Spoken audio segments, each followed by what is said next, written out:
बंदर को रोज एक मगरमच्छ मारना पड़ता था, क्योंकि सालों पहले एक बूढ़े बाबा ने उसे श्राप दे दिया था।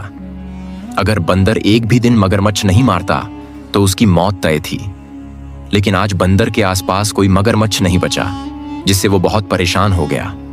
परेशान बंदर ने जमीन में एक गड्ढा खोदा और उसमें मुर्गी का एक बीज बो दिया। अब उस बीज को उगाने के लिए उसे पानी नहीं, खून चाहिए था। चालाक बंदर एक पेड़ के पास गया जहां ढेर सारी खून से भरी बोतलें लटकी हुई थीं। बंदर ने वो सारी बोतलें तोड़ डालीं और उन्हें अपने घर ले आया। फिर उन बोतलों का सारा खून उसी गड्ढे में डाल दिया। दूसरे दिन जब बंदर वापस आया तो वहां एक पेड़ पर ढेर सारी मुर्गियां लटकी थीं। चालाक बंदर ने उन मुर्गियों को मारा। इस तरह उसने मगरमच्छ न मिलने पर भी अपनी जान बचा ली और पेट भी भर लिया। बंदर फिर भी उदास हो जाता है क्योंकि उसकी वीडियो को किसी ने लाइक सब्सक्राइब नहीं किया।